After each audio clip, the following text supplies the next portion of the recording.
Bonjour à tous.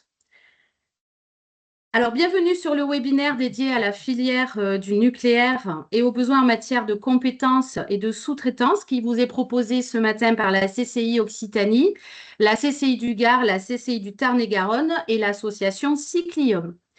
Nous sommes à peu près une centaine de personnes ce matin pour ce webinaire, donc on va vous préciser quelques modalités de fonctionnement. Votre caméra et votre micro sont verrouillés.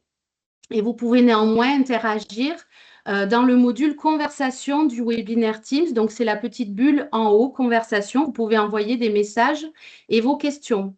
Vos questions seront traitées sur 2 temps au cours de la matinée, après chacune des présentations. Demain ou dans les jours qui arrivent, vous recevrez un email qui vous proposera de répondre à un questionnaire de manière à collecter vos attentes et votre satisfaction.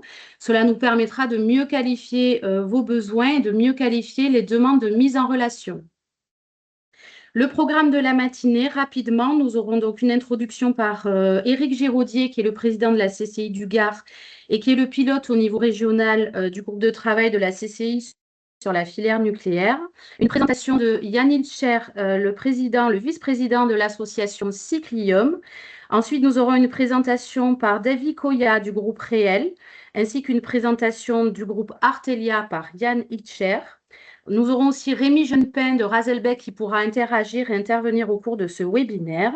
Et pour finir, nous aurons la présentation de 2 outils de la CCI, la plateforme CCI Business par Eric Oleski, qui est conseiller CCI à la CCI du Gard, et les accompagnements LabNu qui seront présentés par Sylvie Delétang de la CCI du Tarn-et-Garonne. Je vous souhaite un très bon webinaire, la bienvenue à tous les auditeurs. Et je laisse la parole à Monsieur Giraudier. Bonjour à toutes et à tous. Merci Perrine.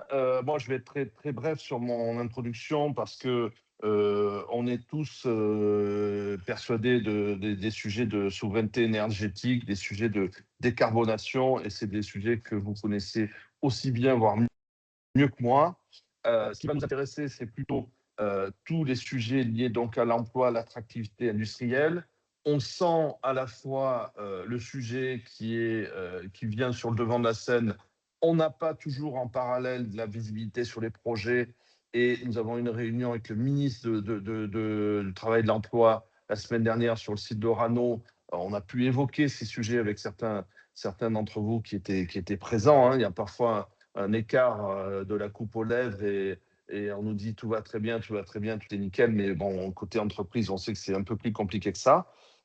Donc, on va continuer, bien entendu, à pousser tous nos sujets de lobbying. Moi, je rencontre des gens chez EDF, on continue à travailler, EPR2, SMR, etc. Lobbying, il ne faut pas lâcher le morceau, il faut être toujours, j'allais dire, en amont là-dessus. Et ces sujets donc d'emploi, d'attractivité, de présentation, connaissance des métiers, de sous-traitance, c'est des sujets vraiment importants. Donc nous, on sera toujours, nous sommes à votre côté, nous sommes à votre côté avec des actions qui ont été évoquées là, on a ce webinaire, mais on doit être comme vous en adaptation permanente, c'est-à-dire si les modalités, d'intervention, d'accompagnement sur cette filière, s'il y a des sujets, des points auxquels vous voulez qu'on mette des focus, et je pense à court terme, hein, sur dernier quadrimestre 26 ou 27, je pense que c'est bien de l'exprimer, et nous ferons le maximum pour y répondre et travailler avec ces notions de donneur d'ordre, premier, deuxième, troisième niveau, comment on peut travailler avec les structures pro, interpro, les organismes de formation, les branches, etc. C'est quelque chose d'essentiel. Et nous serons toujours les facilitateurs là-dessus, soit en utilisant des outils que l'on a, soit en facilitant des outils faits par d'autres. Nous, ce qui nous importe, c'est que les entreprises aient la réponse au plus près d'eux et de façon qualifiée. Voilà les quelques mots que je voulais vous dire en introduction, et je vous propose qu'on démarre tout de suite notre réunion. On vous remercie encore une fois de votre présence, votre participation active.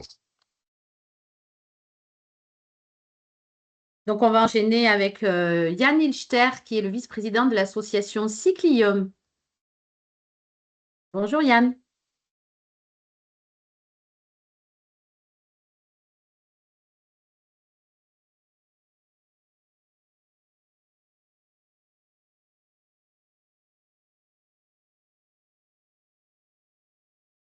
Ah, Yann, je pense que ton micro n'est pas branché.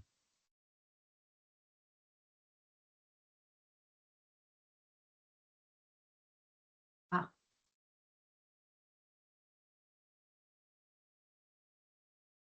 Est-ce que vous devez mieux m'entendre? Oui. Ouais, c'est pas qu'il n'était pas branché, c'est qu'il avait basculé sur un autre micro. Autant pour moi, excusez-moi. Donc je reviens sur le sujet. Donc déjà bonjour à tous. Et ce que je voulais faire aujourd'hui, c'était vous présenter un petit peu Cyclium très très rapidement, mais c'est surtout insister un petit peu sur les spécificités que l'on peut avoir dans la filière nucléaire vis-à-vis de d'autres filières. Alors toutes les filières, parce qu'il y a d'autres filières qui sont traînantes et là-dessus, le nucléaire n'est pas le plus important. Mais en tant que maîtrise d'œuvre, j'ai fait travailler pas mal de sociétés, des sociétés qui étaient spécialisées dans le nucléaire, d'autres qui l'étaient moins. Et il y a quelques points sur lesquels je tenais à attirer votre attention par rapport à la différence d'attendu de la part de nos clients sur ces sujets-là. Mais commençons un petit peu par Cyclium. C'est toi, Eric, qui passe les slides. Allez. Rapidement, qui sommes-nous? Un peu les groupes de travail qu'on fait, nos relations avec les parties prenantes et ce que je disais, la spécificité du nucléaire. On verra ça à la fin, c'est réellement peut-être le sujet plus important. Mais si on regarde d'abord qui nous sommes, donc qui nous sommes Cyclium, c'est une association qui est arrivée dans le bassin de Marcoule. Suite à un constat un petit peu, c'est qu'il existe beaucoup d'associations, d'entreprises diverses et variées, mais on manquait un petit peu d'une association qui était réellement dédiée au nucléaire pour les entreprises du nucléaire.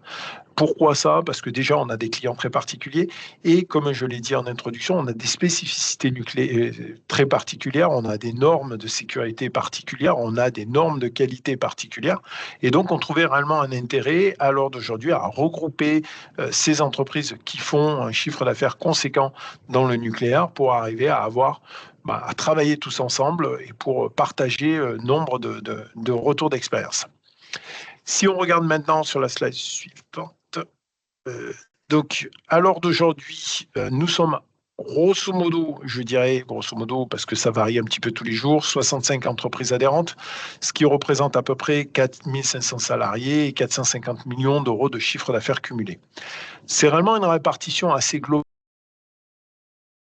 On a 42% dans ce groupe, comme c'est mon cas, on a 24% de TPE, 25% de PME et 9% de TI.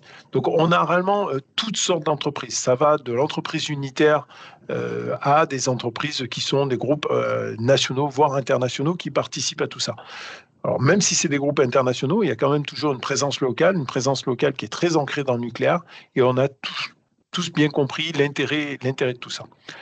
Or, pourquoi on a tant d'entreprises dans le nucléaire? Eh bien, si vous regardez un petit peu la carte au milieu, on voit quand même que on a un bassin qui est très très actif par rapport à ça. Si on prend aux extrémités, on va retrouver l'usine de Malvézy à Narbonne, on va retrouver Cadarache au nord d'Aix-en-Provence, on va retrouver la base un peu particulière de Toulon par rapport à tout ce qui est réacteur embarqué. On va avoir Romans-sur-Isère avec Framatome, on va avoir Marcoule et Tricastin, on va avoir Cruas et Tricastin chez EDF. Donc, on a quand même un potentiel qui est lié au nucléaire avec les grands acteurs nationaux qui est relativement important et qui draine énormément d'activités. Alors, comme l'a dit Eric, l'activité en ce moment, je ne vais pas dire qu'elle est en baisse, loin de là, elle est plutôt stagnante, mais elle est relativement forte. Donc ça, il ne faut pas le négliger. Et à l'heure d'aujourd'hui, on est un petit peu à la limite des capacités qu'on peut faire. C'est pour ça que lorsque Eric a demandé comment on pouvait organiser vis-à-vis des sous-traitants, on a répondu dans l'affirmative assez rapidement, parce que je pense qu'on a réellement des besoins, parce que voilà, nous, je pense que la plupart des entreprises sont assez saturées et qu'un petit peu de force vive complémentaire serait la bienvenue. Et puis, comme l'a dit Eric, on va faire un peu de lobbying complémentaire pour arriver à avoir les grands projets suivants. Et là, ça sera plus un petit peu de, ouais, un peu, ça sera plus des besoins qu'on aura, mais ce sera de très gros besoins. Voilà. OK. Oui, je vous parle juste des groupes de travail, mais c'est important quand même que je vous parle de ces groupes de travail. Pourquoi? Parce que je vais y revenir derrière, mais on a 2 groupes de travail importants au sein de Cyclium. Ça veut dire qu'on regroupe des entreprises. Il y a une vingtaine d'entreprises qui participent au groupe QSSE et une quinzaine d'entreprises qui participent au groupe Radioprotection. Pourquoi on a voulu faire ces groupes de travail? C'est parce que, comme je vous l'ai dit, tout ce qui est QSSE, plutôt tout ce qui est qualité et sûreté nucléaire, c'est très spécifique. Et il y a même une norme. Alors, pour la plupart, vous connaissez la norme ISO 9001, hein, qui est une norme qui régit la qualité. Il faut savoir que dans le nucléaire, on a une norme encore au-dessus, qui est la 19443, qui est une norme, c'est très simple, on prend la nucléaire, on prend la 9001 et on rajoute une couche par-dessus. Donc elle est encore plus importante et plus restrictive que l'ISO 9001.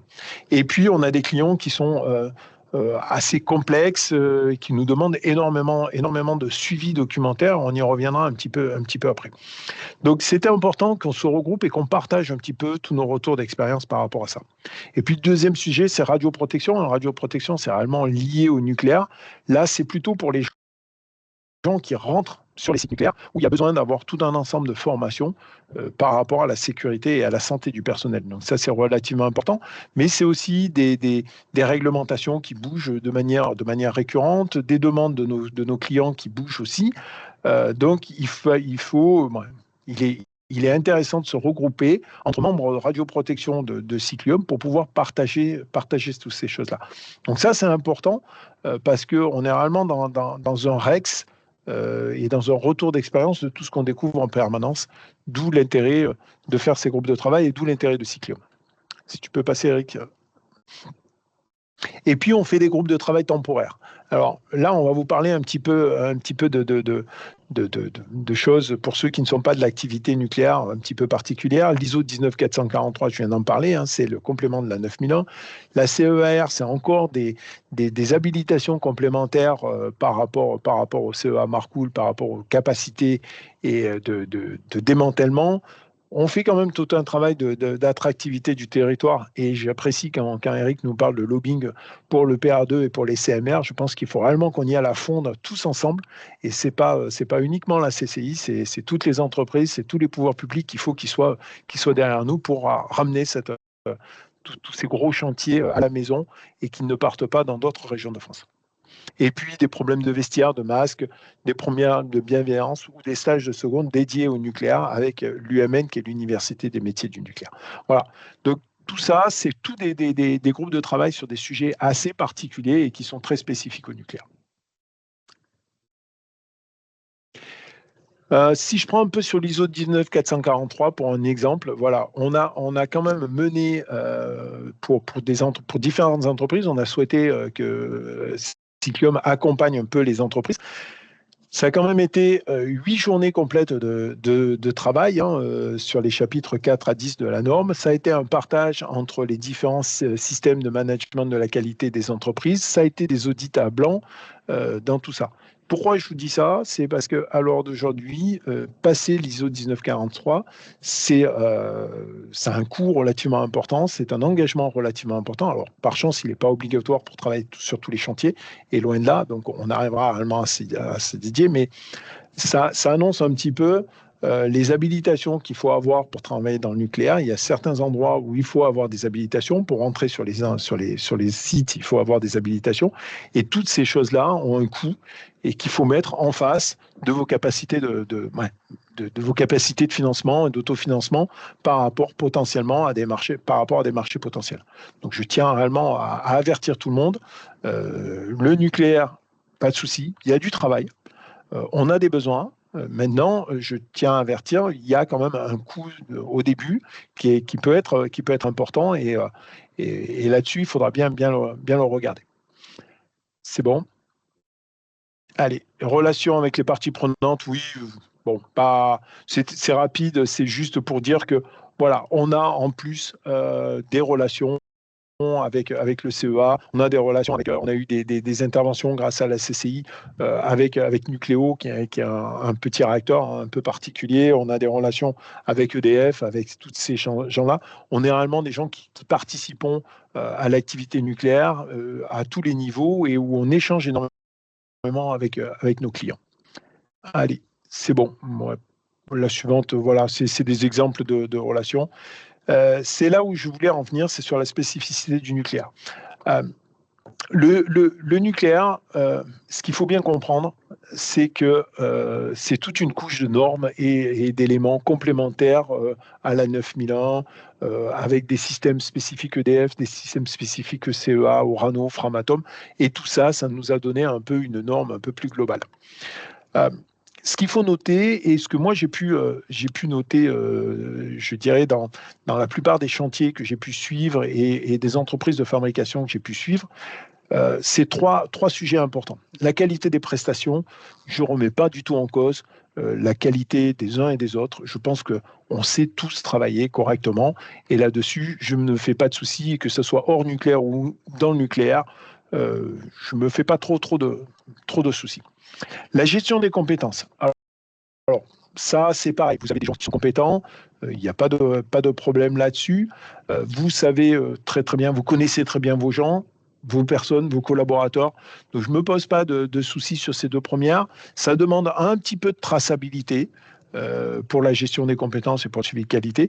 Et c'est là où on en arrive et où je pourrais mettre un petit peu le bémol que j'ai eu par rapport à des entreprises qui ne connaissaient pas le milieu nucléaire et qui ont fait des premiers travaux dans le nucléaire. C'est surtout le suivi documentaire des prestations. Il faut bien comprendre qu'on a besoin en permanence de garantir à l'autorité de sûreté nucléaire que tout ce qu'on fabrique est sûr.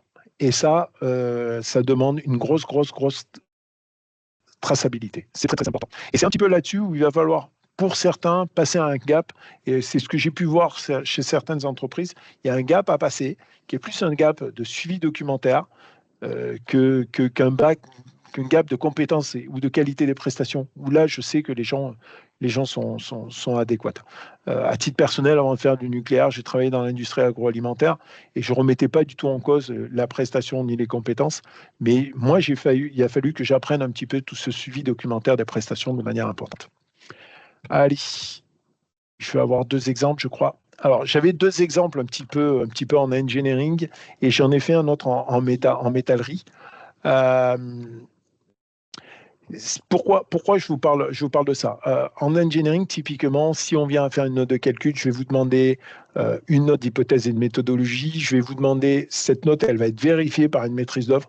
Et la plupart du temps, par retour d'expérience, je vous dis, il faut 2 ou 3 révisions avant d'avoir une note de méthodologie et d'hypothèse validée. Donc, il y a quand même du temps à passer, des justifications à apporter qui sont très importantes. Ensuite, on va pouvoir faire la rédaction d'une note de calcul avec des vérificateurs indépendants. Alors, le vérificateur, c'est quelqu'un de l'entreprise, mais ce n'est pas celui qui a rédigé la note. Déjà, ça pose un problème. Et de justifier de la compétence des rédacteurs ou du vérificateur.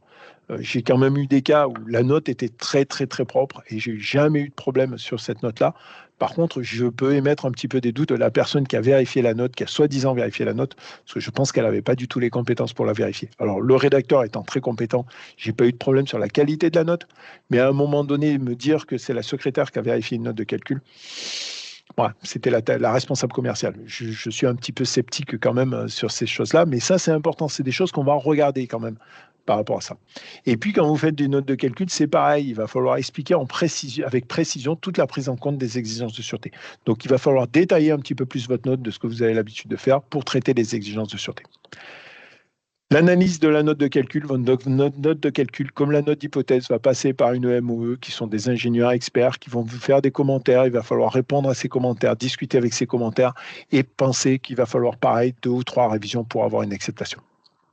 Et puis, dernier point un peu particulier, c'est typiquement sur certains cas particuliers, on va vous demander de la qualification des logiciels à partir de cas tests sur chaque PC utilisé. Et certains logiciels ne sont malheureusement pas habilités ou parfois interdits. À l'heure d'aujourd'hui, la SNR, sur tout ce qui est calcul au séisme, par exemple, refuse l'utilisation de robots et nous demande d'utiliser ANSYS. Donc, c'est juste la partie qualité supplémentaire. Le travail, il est exactement le même. On va dérouler des notes de calcul, on va dérouler des choses, mais il va y avoir beaucoup de documentaires de justifier que le rédacteur et le vérificateur ont les compétences, de vérifier que vos logiciels sont pas bien habilités, que vous avez bien fait les cas tests. Il va falloir passer du temps à expliquer à un autre ingénieur tous les calculs que vous avez faits pour que tout ça, ça se comprenne bien. Voilà un peu l'exemple en engineering. Et puis, j'ai mis un autre exemple derrière et après, je finis là-dessus. J'ai mis un exemple en métallerie. En métallerie, j'ai eu il n'y a pas si longtemps que ça, on a réellement accompagné une entreprise pour passer un peu le cap. Dans le premier temps, il avait tout simplement des platines de pré-scellement un peu particulières, une platine avec une bêche qui est HEA dessous, et puis des switch locks à souder par-dessus.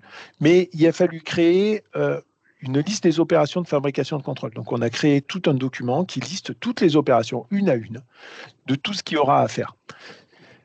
Cette liste, elle passe dans les mains de la maîtrise d'œuvre qui va faire d'éventuels commentaires. Ensuite, on va vous demander la justification des équipements et des matières premières. On va demander certes les CCPU des matériaux, c'est assez classique, CCPU des fils de soudure. On va vous demander dans certains cas les conditions dans lesquelles vous conservez vos fils par rapport à certaines conditions qui sont nécessaires. On va vous demander l'étalonnage des postes à souder selon ce que vous faites comme niveau, l'étalonnage des clés dynamométriques, et on va vous demander tout un élément d'équipement preuve. Et c'est là où tout à l'heure je parlais de documentation. On va vous demander beaucoup de documentation. La gestion des compétences. Eh ben, la liste qu'on a fait tout à l'heure de toutes les opérations, à chaque action, on va signer. Et là, vont signer l'opérateur qui a fait les éléments. Et il va falloir montrer qu'il a les compétences, donc avec ses qualifications de soudeur. On a même pour des ancrages spéciaux besoin de qualifications. On va signer et un vérificateur va signer en plus de l'opérateur pour dire j'ai contrôlé et tout ce qui a été fait, c'est correct. Donc déjà, il y a toute cette démarche-là de se dire je fais, je vérifie, mais en plus vérificateur continue dans ce sens-là. Cette liste, là-dessus, on va pouvoir mettre des points d'arrêt, c'est-à-dire que la maîtrise d'œuvre va pouvoir vous dire, sur ça, moi j'ai besoin de dire, je veux un point d'arrêt parce que j'ai besoin de vérifier certaines choses avant qu'on passe à la suite. J'ai eu des cas assez simples, c'est-à-dire que la maîtrise d'œuvre va nous mettre, par exemple, un point d'arrêt, assemblage avant soudure. Donc, vous allez faire votre pièce, vous allez la pointer, et une fois qu'elle sera pointée, vous allez appeler la maîtrise d'œuvre qui va venir faire le contrôle dimensionnel avant que vous fassiez les soudures. Pareil, les apothèmes de soudure. Il y a des moments, les apothèmes de soudure doivent être contrôlés. Donc là-dessus, avant envoi en peinture, on va contrôler tous les apothèmes avec un point d'arrêt de la maîtrise d'œuvre. Et on peut faire comme ça plusieurs points d'arrêt sur des épreuves hydrauliques de tuyauterie ou différentes choses. Et tout ça, c'est tracé dans la liste de fabrication et de contrôle où on va vous dire, là, vous vérifiez, l'opérateur va vérifier, le chef d'atelier va faire la vérification et la maîtrise d'œuvre va faire en plus un contrôle avec une signature sur chacun des documents. Et puis, in fine, il va falloir fournir un DOE, c'est un document des ouvrages exécutés, où là, il va falloir reprendre tous les documents qu'on vous a demandés et les fournir avec toute la justification de la fabrication. Voilà, c'était un petit peu pour vous expliquer quelles sont les particularités, sur deux exemples, quelles sont les particularités de l'activité nucléaire par rapport à ce que j'ai pu connaître dans d'autres métiers, d'autres domaines avant. Je vous remercie de votre attention et je laisse Perrine lancer le suivant. Voilà, donc le suivant, c'est David Koya, donc de l'agence Sud-Est Réel, donc qui prend la parole pour vous présenter ses activités. Et merci beaucoup, Yann. Bonjour à tous, David Koya, Société Réelle. Je suis responsable de l'activité projet partie commerciale pour Réel Sud-Est qui est basé à côté du site de Marcoule, dans le Gard. L'objectif, c'est de vous présenter déjà le groupe Réel International, un groupe qui a 80 ans, on a fêté les 80 ans en septembre du groupe Réel, environ 3500 collaborateurs avec la filiale qu'on a rachetée récemment, CNIM. C'est une entreprise française indépendante avec un actionnariat familial. C'est important pour les questions de souveraineté nationale, est-ce qu'on touche au nucléaire ou à la défense, ce sont des points importants. On va passer au slide suivant. Alors, nos secteurs, nous avons plusieurs divisions. Les principaux secteurs sont l'aéronautique, l'industrie de l'aluminium, l'industrie de la défense et cycle, l'industrie hydroénergie, donc essentiellement les barrages, la partie nucléaire, la partie offshore énergie marine et les industries, on va dire, classiques. On a une distinction chez nous au niveau du nucléaire, c'est-à-dire que la partie nucléaire production est gérée par une entité spécifique. Hein. On travaille essentiellement pour EDF sur les CNPE. Et on a une deuxième division qui concerne donc la partie défense et cycle. Donc là, on travaille sur tout ce qui est cycle du nucléaire, donc l'amont et l'aval. Donc en gros, de la partie enrichissement jusqu'à la partie recyclage et démantèlement des installations. Voilà, donc les principales activités et les différentes marques associées du groupe réel pour chacune des activités. On peut passer au slide suivant. La diversité géographique. Donc, nous sommes installés essentiellement en France, hein, puisque c'est quand même notre principale activité. On a des activités importantes en Europe, qui sont souvent liées au nucléaire, hein, que ce soit en Angleterre, en Suède, sur la partie Italie aussi. Ensuite, on a des activités en Amérique, donc Amérique du Nord, Canada et États-Unis. Donc, Amérique du Nord sont souvent liées à la partie hydroénergie, et aux États-Unis sur la partie aéronautique et la partie nucléaire. La partie Asie, un peu plus sur la partie usine d'aluminium. Voilà. Passe sur le slide suivant. Donc, un focus sur la partie France, ce qui nous intéresse quand même aujourd'hui. Donc, on a pas mal d'activités et d'usines. On a 5 usines en France dans laquelle on fabrique nos équipements. Alors, la particularité pour le groupe réel, c'est qu'on a la maîtrise totale de nos équipements, de la conception. Donc, on a nos bureaux d'études qui sont basés à Saint-Cyr-au-Mont-d'Or dans la région lyonnaise. Donc, on assure la conception complète de nos équipements. Ensuite, on fabrique dans nos différentes usines en France, en fonction de la typologie d'équipement. Et nous avons des antennes, des agences. Donc des agences qui sont basées voilà, sur les près des centres nucléaires. Hein. On voit sur l'agence de Marcoule, on voit sur l'agence de Cherbourg. On est près aussi de nos clients sur la partie défense. Donc c'est la partie nord-ouest et sur la partie sud-est, côté de l'arsenal de Toulon. Alors, on va faire un zoom, slide suivant, sur l'agence Sud-Est, dont je fais partie. Donc, notre agence fait partie de la division Défense et Cycle. Nous sommes basés à Laudun, dans le Gard, à proximité du site de Marcoule. Environ 110 collaborateurs. On assure essentiellement des prestations de maintenance préventive corrective sur les appareils de manutention et de levage. C'est vraiment notre cœur de métier. Le cœur de métier de REL, c'est la fabrication d'équipements de levage et de manutention, ou toute machine spécifique, mais avec un potentiel, une prépondérance quand même sur la partie levage. On ne fait pas de produits standards. Ce sont uniquement des fabrications sur cahier des charges spécifiques pour des environnements avec une contrainte particulière, hein, notamment dans le nucléaire et pour la défense.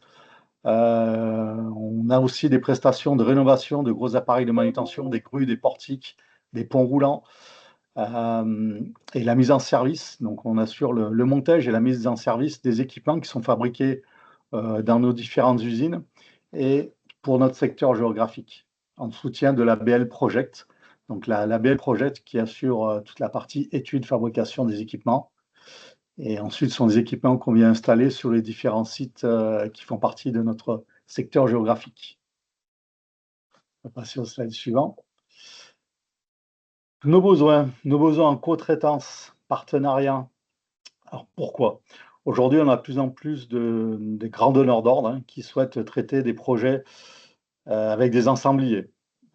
Nos sociétés, elles doivent rester concentrées quand même sur leur cœur de métier pour ne pas se perdre. Et on ne peut pas investir pour couvrir toutes les activités annexes. C'est pour ça qu'aujourd'hui, on a besoin de partenaires, de sociétés, de co-traitants sur lesquels on puisse s'appuyer pour travailler avec eux et pouvoir assurer des projets d'ensemblier. Un deuxième point important sont les pics d'activité. aujourd'hui, on sent que les secteurs du nucléaire et de la défense sont plutôt porteurs. On sait qu'il va y avoir de gros investissements. On fait tout pour que ces investissements puissent arriver dans notre région. Et le dernier point, c'est les difficultés de recrutement. Je pense que c'est peut-être pareil pour les différentes sociétés qui sont présentes. On a quand même du mal à recruter. On sait que la charge, l'activité est devant nous, elle est présente. On a du mal à recruter les profils qui vont bien pour assurer notre niveau de charge. Passer au slide suivant. Alors, nos besoins, quel type? Aujourd'hui, nous recherchons des charpentiers, alors complets, de la partie études, calcul, fabrication, montage, des mécaniciens monteurs. Exemple, sur nos équipements, on a souvent des voies de roulement. Ce sont des équipements pour lesquels nous, on préfère se focaliser sur la partie levage. On a besoin de mécaniciens qui viennent pouvoir montrer nos équipements, monter les voies de roulement, qui sont en interface souvent avec le génie civil ou avec la charpente métallique.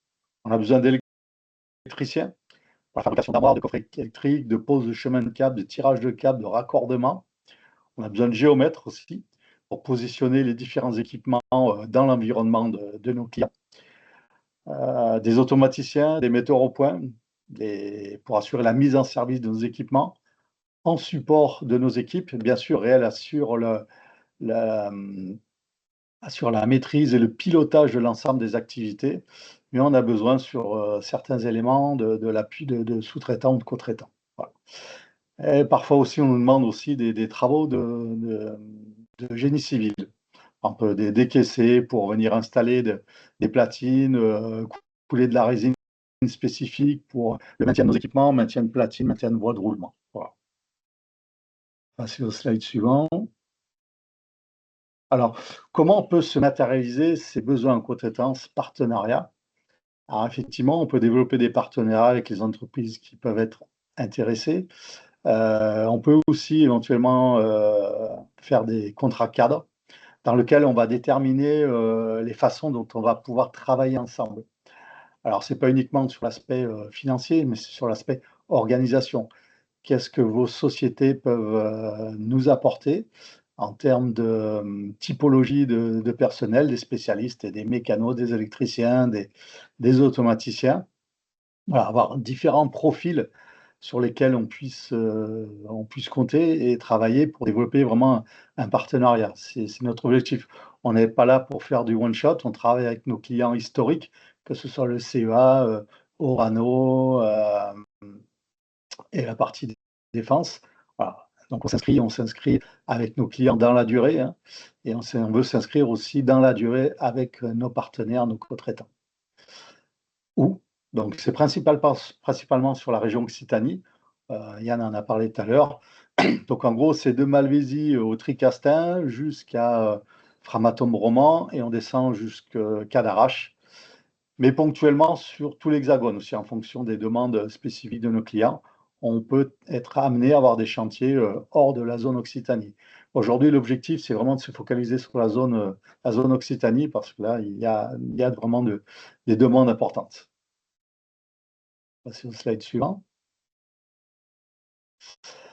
Alors, comme l'a explicité Yann précédemment, le nucléaire, c'est bien, mais c'est un milieu exigeant. Ce sont des investissements importants et longs pour accéder au marché du nucléaire et de la défense. Voilà, ce sont souvent passages par des certifications, type ISO 9001. Donc, je pense que parmi les sociétés qui sont ici, pas mal sont déjà certifiées ISO 9001. Après, il y a la version, on va dire, qui intègre les particularités du nucléaire, l'ISO 19443. Pour les personnels qui vont travailler sous rayonnement ionisant, on est obligé d'être certifié aussi CEFRI-E, entreprise. Donc, ce sont des habilitations, c'est une certification spécifique prouvant l'organisation que l'entreprise met en place pour répondre aux besoins du CEFRI et aux besoins surtout de surveillance des personnels, de vos personnels qui vont travailler sous rayonnement ionisant. Des formations, des habilitations aussi spécifiques, voilà, un suivi médical spécifique pour ceux qui travaillent sous rayonnement ionisant. La formation aussi au sein de vos sociétés de conseillers spécifiques en radioprotection, des habilitations de type prévention des risques qui sont nécessaires pour pouvoir travailler et pour entrer sur les sites nucléaires. Voilà, donc c'est quand même un investissement qu'il faut prendre en compte. Ces accès, ces formations spécifiques aussi aux différents sites.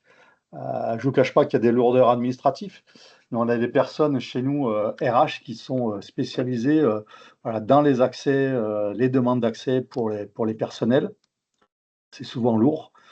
Le niveau d'exigence documentaire, traçabilité, Yann en a parlé juste avant, c'est un point essentiel pour la partie nucléaire. Voilà, il y a quand même des risques importants. On doit être en mesure de maîtriser les risques et on doit être en mesure de démontrer qu'on a tout mis en œuvre pour assurer la maîtrise de ces risques. Voilà. On a beaucoup de réunions, des réunions mensuelles, des réunions hebdo, des réunions de travail pour la partie études, des réunions pour la partie chantier et des réunions de dossier. Donc voilà, ce sont des points importants. Lorsqu'on fait un chiffrage industrie classique et qu'on met une couche nucléaire, il y a souvent des deltas importants. Donc il faut avoir l'organisation en place qui permettent de répondre et il faut avoir les hommes et les femmes qui permettent aussi de répondre aux besoins et aux demandes de nos clients. Et c'est pour ça que ça nécessite une ou plusieurs personnes dédiées spécifiquement aux demandes de nos clients. On va passer au slide suivant. Voilà. Un point de vigilance sur la vision à moyen et à long terme. Donc aujourd'hui, on a un niveau de charge qui est correct pour nos sociétés, avec une vision sur 2, 3, 4, 5 ans. Cette vision, elle peut être modifiée en fonction des problématiques de glissement, de report de projet. On parle aujourd'hui de projets sur plusieurs années, des projets importants à plusieurs millions d'euros. Ces projets, pour X raisons, ils peuvent glisser. Donc, il faut prendre en compte aussi ces modifications de charge et ces fluctuations de pics de charge. Donc ça, c'est un point quand même important qu'il faut arriver à gérer. On a parfois des difficultés d'avoir une vision claire sur le business à moyen et long terme. C'est un point qu'il faut prendre en compte. Et les budgets. Les budgets dépendent aussi des arbitrages politiques. En fonction des prochaines élections de 2027, les orientations peuvent évoluer. Aujourd'hui, on a des visions claires sur les besoins en énergie. On parlait, voilà, les EPR, les SMR, qui sont des sujets importants. On sent aussi côté défense, effectivement, qu'il y a des projets et des sujets importants qui sont lancés. Aujourd'hui, voilà, on travaille sur les sous-marins de génération Barracuda. On va travailler aussi sur le PANG, enfin, le porte-avions nouvelle génération. Voilà. Donc aujourd'hui, il y a pas mal de sujets engagés. Il y a d'autres sujets engagés sur la partie démantèlement nucléaire, parce que les sites sur lesquels on travaille, notamment Marcoule, sont des sites quand même qui datent de fin des années 50. Donc il y a pas mal d'installations qui doivent être démantelées pour éliminer en fait ce qu'on appelle le terme source, pour diminuer le risque. Et là, sur ces sujets, alors on sait il peut y avoir des reports sur ces gros projets. Donc voilà, le nucléaire, c'est bien, ça demande un investissement important au niveau des sociétés et une vision à moyen ou long terme qui n'est pas sûre parce qu'elle peut être fluctuante en fonction des arbitrages politiques et des arbitrages financiers notamment. Je vous remercie pour votre écoute et je passe la main à mes collègues. Alors, on a donc quelques minutes pour les questions. Donc, Oui. il y a eu quelques questions dans le chat. Sylvie, tu les as de visu ou je les lis? Oui, Comme je te tu veux. laisse. En tout cas, je les ai. Oui, Monsieur Coya, la première question, c'est est-ce possible pour une société d'ingénierie de commencer à travailler en rang 2 pour réel, par exemple sans avoir l'ISO 19443? Tout à fait. Aujourd'hui, l'ISO 19443 n'est pas une obligation systématique sur l'ensemble des projets, loin de là. C'est une certification qui est importante pour les sociétés qui travaillent effectivement en rang 1 vis-à-vis des grandeurs d'ordre ou qui ont un volant d'activité importante. Mais il est tout à fait possible pour des bureaux d'études ou d'autres sociétés de travailler sans avoir la 19443. Très bien, merci beaucoup, Monsieur Koya. La deuxième question, c'est est-ce possible d'être certifié ISO 19443 sans être certifié ISO 9001? Bonne question. Pour Si moi, je, si je peux me permettre, oui, c'est Yann. Davy, je connais assez bien le sujet. Oui. Euh, on peut être habilité 19443 sans être ISO 9001, mais ça veut dire que lorsque vous allez faire l'audit pour être ISO 19443, on va rebalayer tout l'ISO 9001 au préalable. Donc, parce que l'ISO 19443, en réalité, c'est le 9001 plus la couche sûreté nucléaire. Si vous avez le 9001, lors de l'audit, on va passer que le surplus nucléaire. Et si vous n'êtes pas 9001, il va falloir passer tout l'équivalent du 9001 plus le nucléaire. Donc oui, c'est faisable, mais faut comprendre que de toute façon, il faudra passer les deux. Alors, soit on les passe les deux en même temps, mais il faudra passer les deux. Très bien, merci beaucoup. La question suivante, elle est pour Monsieur Koya. Donc déjà, il vous remercie pour votre présentation. Donc, et la question est, est-ce que vous recherchez un partenaire capable de vous accompagner sur des projets proposant de l'assistance technique sur site, front office, rang 2, plus un appui en ingénierie, en back office? Alors, c'est pas notre priorité. Aujourd'hui, on est gréé en termes de back-office, d'ingénierie pour suivre nos projets, nos gros projets. Aujourd'hui, notre priorité, ça reste quand même les interventions sur site.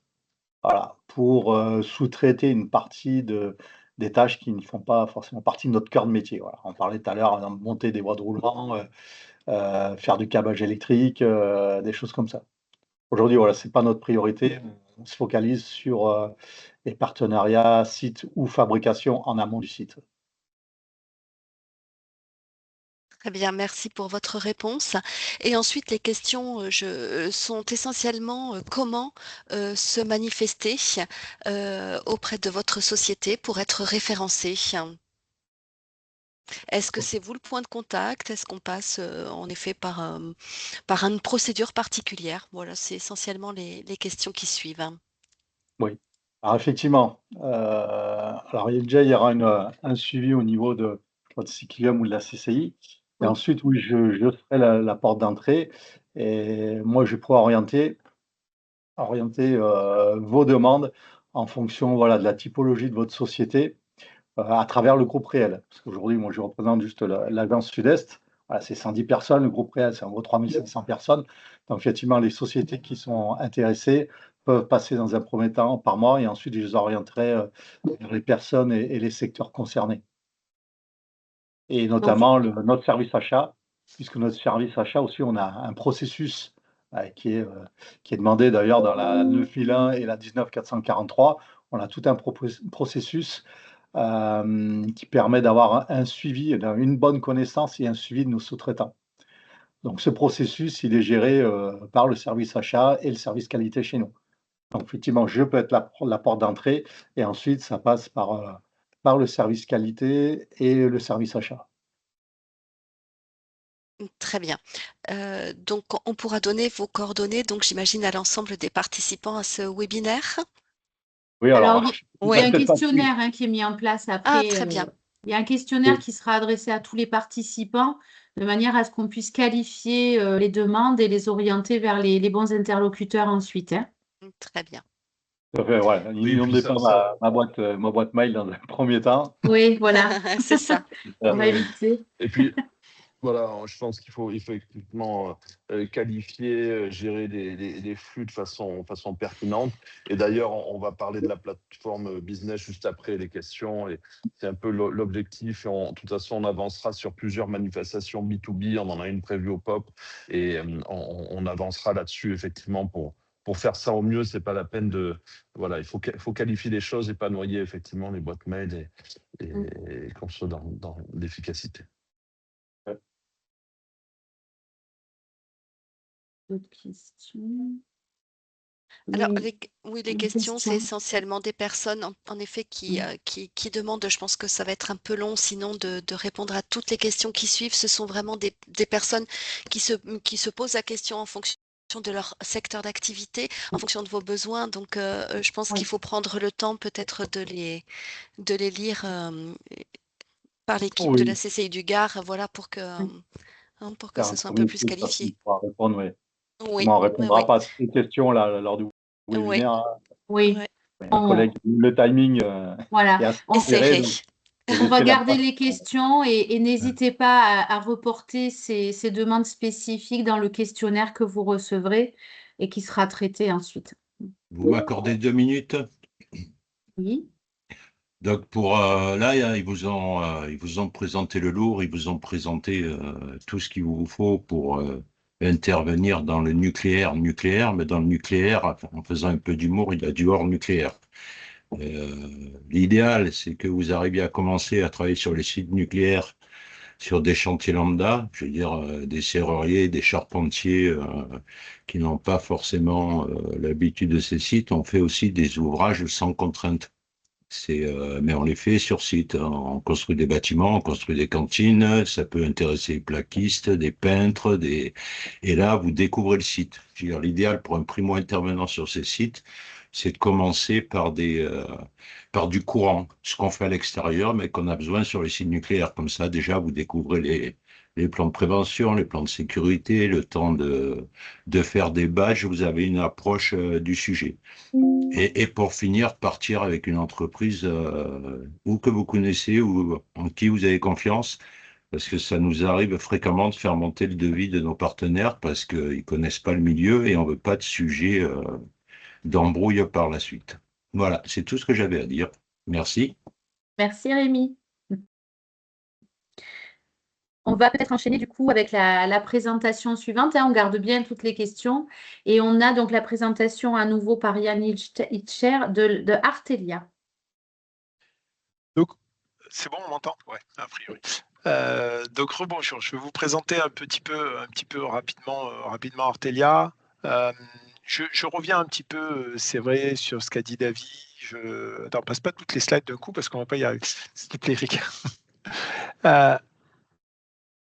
Et, et sur ce que dit aussi Rémi, j'ai beaucoup insisté sur le suivi documentaire à juste titre, mais ce qui est important à bien comprendre, c'est l'approche graduée. Et où je rejoins totalement Rémi, c'est que dans certains cas, pour bien connaître la tuyauterie, on peut avoir de la tuyauterie qui sont sur des fluides spéciaux qui demandent réellement une surveillance vis-à-vis de la sûreté nucléaire et sur lesquels cas il va falloir faire un travail important. Par contre, on peut avoir des fluides dits assez classiques et sur lesquels le travail ne va pas être plus particulièrement que ça, hein. Typiquement, dans une installation, on peut avoir tout le réseau de chauffage des bureaux et tout ce qui s'ensuit. Ça, comme l'a très bien dit Rémi, c'est du hors nucléaire. Malgré que le client soit nucléaire, c'est du hors nucléaire et on ne vous demandera pas toute la paperasse que j'ai citée au préalable. Voilà, c'était un petit peu là-dessus. Je reviens donc sur Artelia. Donc Artelia, c'est une société d'engineering française. Donc malgré qu'on soit bien implanté à l'étranger, nous sommes purement français et nous ne dépendons pas de fonds divers et variés d'ailleurs, hein, puisque tout l'actionnariat est un actionnariat purement français. C'est important vis-à-vis justement de l'indépendance de notre société par rapport à tout ce qui pourrait se passer au niveau politique différent. Donc nous sommes à peu près 10 000 personnes dans le monde, dont à peu près 4 300 entreprises, 4 300 salariés en France, le reste étant en Europe, un peu en Amérique et beaucoup en Asie-Pacifique. Notre métier, si tu peux passer, c'est bon, ok. Hop. Je suis navré, j'essaye de faire le nécessaire, mais il y a une animation. Alors, je vais essayer de faire passer, mais j'ai un petit souci avec les slides. Voilà. Ah, ok, pas de... Ouais, mais tu peux rester là, c'est bon. Allez, reste là. Notre métier, alors d'aujourd'hui, on fait de la maîtrise d'œuvre et du clé en main. Donc, notre métier de base, quand même, c'est de faire de l'engineering et de la conception. Donc, on va faire toutes les phases d'avant-projet, phase de faisabilité, les phases pro et la rédaction des cahiers des charges. Ensuite, on va faire le choix des entreprises. Alors, quand je parle de choix des entreprises, c'est que Parfois, lorsqu'on est en mode clé en main, c'est nous qui choisissons les entreprises et parfois, on aide nos clients à choisir les entreprises. Et dans ce cadre-là, comme ça se fait sur des maîtrises d'œuvre classiques dans notre domaine. Ensuite, on va faire tout ce qui va être management de la construction. Donc, management de la construction, il y a bien sûr tout ce qui va être suivi des travaux, tout ce qui va être planification, coordination, ça c'est assez classique, tout ce qui est HSE et supervision de travaux. Et où on a un gros travail, c'est sur les missions visa. On l'a bien dit tout à l'heure, les missions visa sont relativement importantes et on va mettre un peu le nez dans toutes les études, dans tous vos moyens de fabrication et comment vous allez fabriquer. Ce qui apparaît derrière, c'est ce qu'on va appeler le surveillance de fabrication et de suivi. Typiquement, quand on achète du matériel, eh ben, on va dans les entreprises de fabrication, on va vérifier que le matériel est conforme à ce qu'on attendait, on va vérifier que tout est bon et tout est propre et qu'on a toute la documentation, s'il y a nécessité d'avoir de la documentation. Et puis, on fera un peu d'engineering de maintenance et engineering de démantèlement. Ce que j'ai voulu vous montrer un petit peu dessous, c'est une illustration assez simple, hein, c'est-à-dire qu'on peut voir sur la visite, sur l'image du milieu où on a fait une modélisation complète d'un réseau de tuyauterie. On a fait à gauche tout le calcul de flexibilité, donc tout le calcul de tenue mécanique de cette tuyauterie. Alors, elle est un peu biscornue, vous pourriez me dire pourquoi vous avez fait ça. On est sur quelque chose qui a 340 degrés, 140 bars. Donc, il y a des forces contraintes liées aux déformations thermiques et à la pression, plus du séisme. Donc, on obtient de suite des choses un petit peu bizarroïdes. Pour information, les tubes étaient quand même sur je crois que c'était du 30 mm d'épaisseur sur ces sujets-là. Et ensuite, on a sur l'image de gauche la fabrication de ce qu'on avait prévu. Donc réellement, le suivi de fabrication en atelier avant montage sur site. Voilà un petit peu notre activité, le maquettage, les calculs et le suivi de fabrication. Si tu veux passer... Voilà. Alors, à l'heure d'aujourd'hui, dans le nucléaire, sur les 11 000, à peu près un peu plus de 10 000 que nous sommes, il y a à peu près 300 personnes qui travaillent dans le nucléaire. On ne va pas forcément tout, mais on va avoir du procédé, on va avoir de la mécanique, de l'installation générale, de l'automatisme électricité. On va avoir de la structure du génie civil, on va avoir de l'outillage, on va avoir de la construction et de la sûreté. Je mis à part la sûreté. Tout le reste, c'est des métiers qui parlent un petit peu à tout le monde. Ouais. OK. J'ai mis là un petit peu toutes les habilitations. Alors là, je remets un peu une couche dans le truc, mais il faut bien comprendre qu'à l'heure d'aujourd'hui, être ISO 9001, être ISO 19443, être CFRI, être qualifié pour EDF, être qualifié pour Framatome, si on fait des activités purement nucléaires, mais comme l'a dit Rémi, c'est peut-être bien de passer avant. Mais pour information, ça nous coûte, nous, à l'heure d'aujourd'hui, à peu près 10 à 12 jours d'audit par an entre les audits certification et les audits de nos clients. Donc, c'est ce qu'on vous disait, ça a un coût et ça, c'est relativement important. Alors, pas nécessaire, tout à l'heure, je l'ai entendu, hein, il n'est pas nécessaire d'être ISO 19443 pour faire des études avec nous. Il n'y a pas de souci là-dessus. On sait travailler avec des gens qui ne le sont pas, mais on demandera quand même tout un suivi qualité relativement important. Et on passe grosso modo sur mes besoins pour finir. Alors, nos besoins à l'heure d'aujourd'hui, on va avoir besoin d'aide sur tout ce qui va être maquettage, du Revit, du SolidWorks et tout ce qui va être sur la mise en plan de détail. Donc là-dessus, moi, je cherche des partenaires pour nous accompagner sur ces sujets. On va chercher des partenaires sur tout ce qui va être calcul de génie civil, calcul de structure, éventuellement du calcul sous ANSYS. Comme pour réel, on a, nous, des équipes qui savent faire du calcul hyper complexe, mais ce n'est pas forcément là-dessus, parce que ça, c'est nos cœurs de métier, de faire du calcul à l'explosion, de faire du calcul avec du séisme en dynamique et tout ce qui s'ensuit. C'est réellement nos métiers. Et ça, on voudra le garder. Par contre, on sera intéressé par faire des calculs de radier, en plus ou moins en statique, faire des calculs de structure métallique au neige et vent ou des choses comme ça. Voilà, où là on a quand même des besoins et on ne trouve pas forcément les ressources pour le faire en interne et c'est là-dessus qu'on va avoir besoin d'aide. Et ensuite sur tout ce qui est suivi de travaux, sur tout ce qui est inspection chez les fournisseurs, hein, on vous a dit tout à l'heure, on allait voir chez les fournisseurs ce qu'on pouvait avoir à faire. Ouais, contrôler ce qui était fabriqué, excusez-moi. Et là-dessus, il nous faut des gens pour faire ce travail-là et pour faire du suivi de travaux sur chantier. Voilà un petit peu, j'ai essayé d'être un petit peu plus concis que ce que j'ai fait précédemment, mais voilà un petit peu nos besoins pour les années à venir. Quoi. Donc, s'il y a C'est des fini pour moi. questions, n'hésitez pas donc à les rédiger dans la conversation. S'il y a des questions où on peut répondre tout de suite, on peut prendre 2 minutes pour le faire. Pas de Et souci. sinon, on passera donc à la présentation suivante, qui est la présentation des outils de la CCI, des CCI, qui sont la plateforme CCI Business et le Lab NUC. Donc, je laisse la parole à Eric Olewski de la CCI du Gard, qui est conseiller industrie. Merci Perrine. Voilà, on voulait quand même vous évoquer cet outil, un outil pur CCI qui a été déployé aujourd'hui sur tout le territoire national.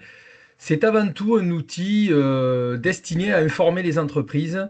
Alors, des informations sur les marchés, bien évidemment, c'était une des priorités de cet outil, mais également sur des événements. D'ailleurs, c'était le cas pour l'événement d'aujourd'hui, puisqu'on l'avait publié sur CCI Business. D'ailleurs, je crois qu'on a eu quelques inscriptions par le biais de CCI Business, malgré, j'allais dire, l'emailing que nous avions pu faire derrière.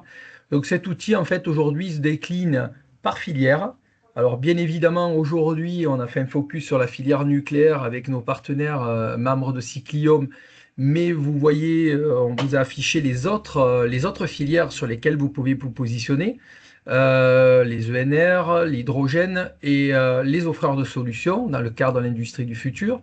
Et puis, une rubrique un petit peu plus générale sur la sous-traitance industrielle.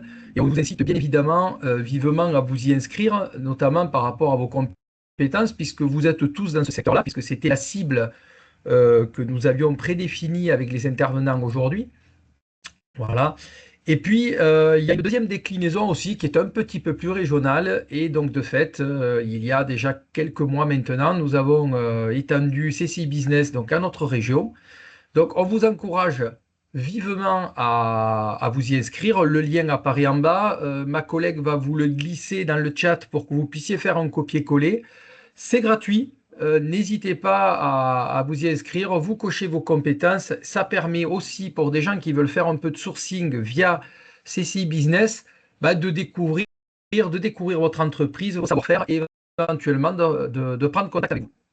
Voilà pour CCI Business. Alors, s'il y a des questions, on restera à votre disposition avec mes collègues qui connaissent l'outil aussi bien que moi.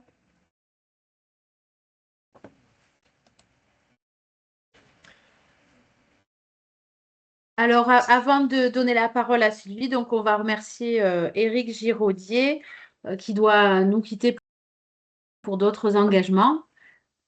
Si vous voulez nous dire un mot, Président. Non, simplement, oui. Merci beaucoup pour tous les intervenants. Moi, j'ai une remise de prix là sur le club des rallye des clubs, donc je dois partir. Mais merci beaucoup pour tous les intervenants. Je pense que c'était pertinent, intéressant, mais je vous laisse continuer. Je veux pas perturber la fin de cette réunion. Merci beaucoup. Merci. Et donc, on poursuit, merci Président, on poursuit donc avec la présentation du Lab nucléaire par Sylvie Delétang, qui est conseillère à la CCI du Tarn-et-Garonne. Oui, merci Perrine. Bonjour à toutes et tous. Oui, je suis ravie d'être présente à cet instant pour vous présenter le Lab nucléaire. Le Lab nucléaire, c'est un parcours régional donc, qui maintenant se déploie sur l'ensemble de la région Occitanie et qui est né donc de l'expérience du grand carénage de Golfech. Voilà, et que nous avons souhaité en effet développer sur l'intégralité de la région. Ce lab nucléaire, ce parcours régional, qu'est-ce que c'est exactement? C'est déjà donc plusieurs axes. C'est déjà s'informer et comprendre le secteur du nucléaire. C'est ce qu'on est en train de faire aujourd'hui. C'est présenter en effet la filière, faire des ateliers, des visites de sites. Donc, on participe à des salons, à des webinaires. L'idée, c'est vraiment d'informer, je dirais, globalement sur le secteur et la filière du nucléaire. Le deuxième axe, c'est vous accompagner, vous, entreprise de la région, à évaluer un peu votre positionnement sur cette filière et avoir une vision claire, en tout cas, sur vos atouts et peut-être sur les faiblesses peut-être à combler. Et donc, c'est vraiment identifier un peu tous ces points forts et ces points faibles pour pour aller en tout cas sur cette filière. Donc, ça se matérialise par un diagnostic de maturité nucléaire, voilà, que nous faisons toutes et tous sur la région. Ensuite, bah, c'est l'outil que vient de vous présenter Eric Olewski, c'est la plateforme CCI Business. Donc, il vous a présenté la plateforme, je dirais, globalement, donc avec sa double entrée, hein, donc territoriale, hein, donc nationale et quelques régions, mais également donc par filière. Donc, il y a des filières type hydrogène, sous-traitance industrielle et une dédiée au nucléaire spécifiquement.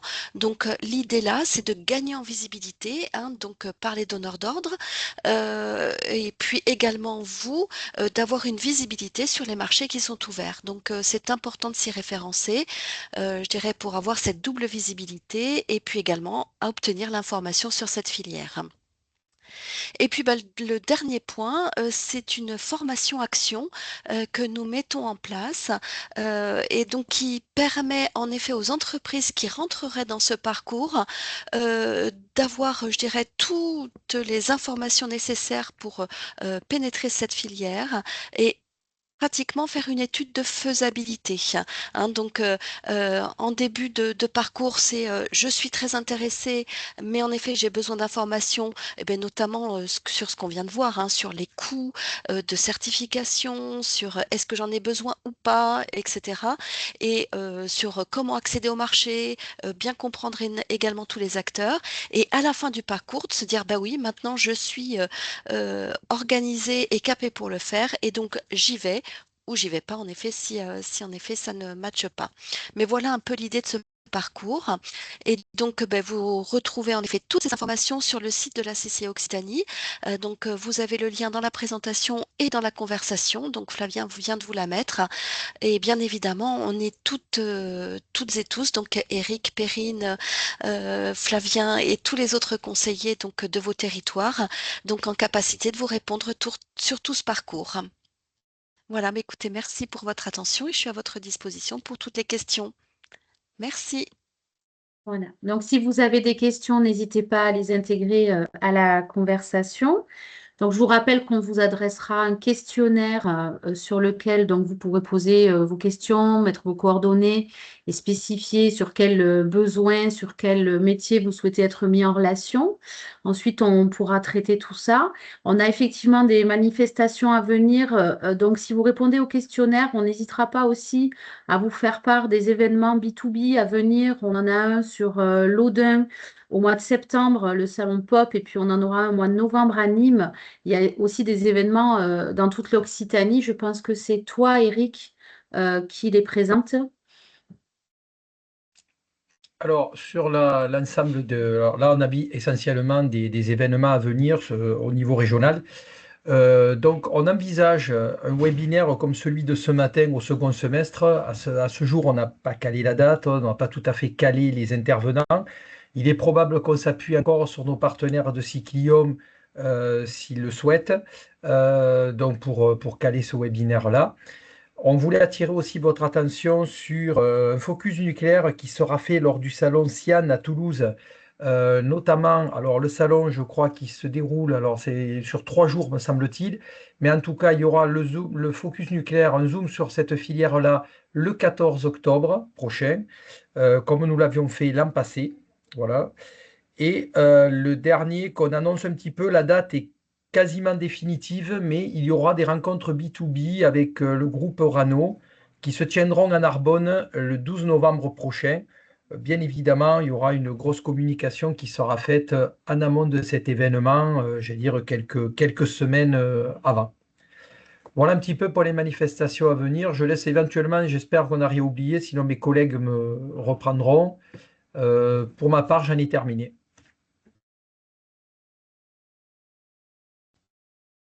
Alors, on remercie l'ensemble de nos intervenants et l'ensemble des participants à ce webinaire.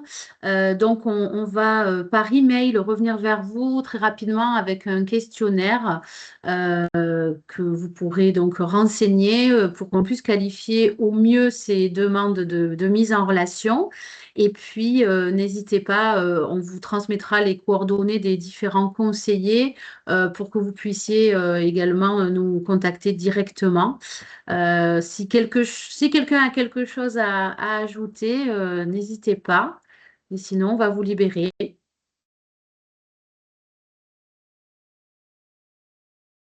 Et bravo à nos intervenants qui ont réussi à respecter le timing. C'est la rigueur du nucléaire, donc c'est parfait. Voilà. Merci à tous. Merci beaucoup. C'est gentil de dire que c'est la rigueur du nucléaire. Merci. Merci. Merci beaucoup. Au Et à revoir. bientôt. Merci beaucoup. Au revoir. Au revoir. Au revoir.